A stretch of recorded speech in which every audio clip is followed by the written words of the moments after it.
Hi friends, it's Heather.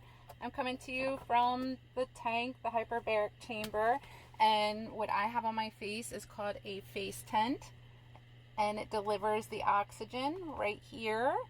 That way nothing touches your face, and it's a gentle sit-in cup, and this band is a gentle around your back of your head.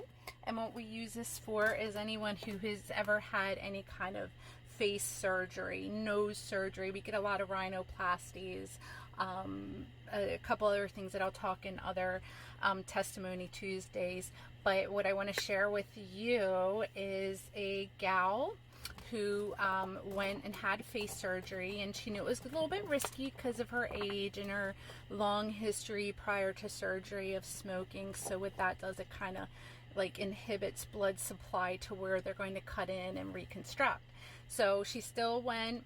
She, did everything the doctor told her to, and they started to see behind her ear an incision, a very light purple darkening area, and sometimes the skin around it gets pale, and what was happening, it's called a skin flap failure. So her doctor said, go Google and find the nearest hyperbaric near you. So she found us, we crossed paths, and we got her in for 5 dives, and after doing 5 hyperbaric sessions in a row, consecutive, you started to see the blood return. You could start seeing the blood supply.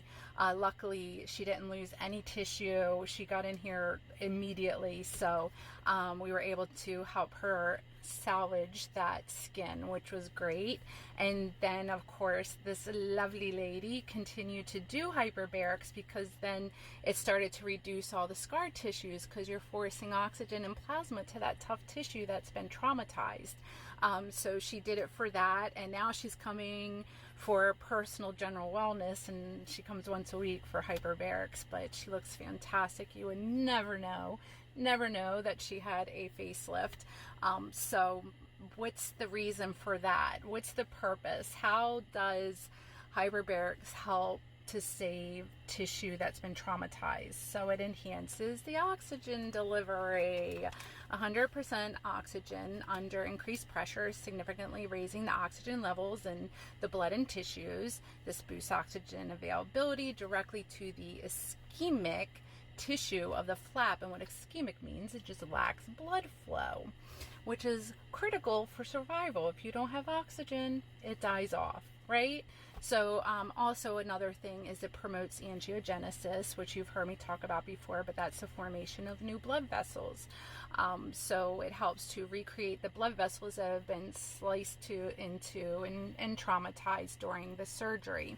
And the biggest thing that we see a lot of our facelift clients for is to reduce the edema and inflammation, which you really want to do. Like, you've just had major surgery, so of course you're going to be swollen.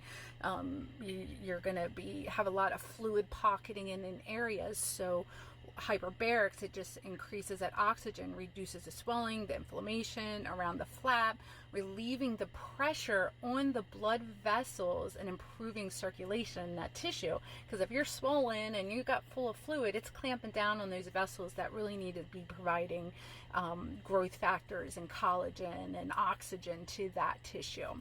And another thing is that hyperbaric supports cellular repair and regeneration. So oxygen is vital for cellular metabolism and tissue repair. So HBOT enhances collagen synthesis, fibroblast activity, and regeneration of the endothelium, which is that blood vessel again, the tissue lining of the blood vessel, all which are essential to a flap survival. And when I say flap, it's that area that's been cut into, reattached, and pulled over. So that's all very important. And then lastly, what hyperbarics does for any kind of surgery, but specifically to the skin flap surgery, it mitigates ischemic damage. So in cases where blood flow was compromised, HBOT can salvage threatened tissue by providing enough oxygen to sustain cell viability and until the blood flow improves or new vessel development. So in summary, HBOT is a proven adjunct in management of skin flap failures, promoting oxygenation, stimulating new blood vessel growth, reducing swelling, and supporting tissue healing and prevent necrosis and improve the skin flap survival, as well as reducing that scar tissue, because it is going to scar up. So I hope you enjoyed that one. That was a great testimony. And my advice is, if you're going to have any kind of surgery, to do hyperbarics a couple times prior, to hyperoxygenate that area, and just increase those growth factors. But anyway, nice to see you all, and happy Testimony Tuesday.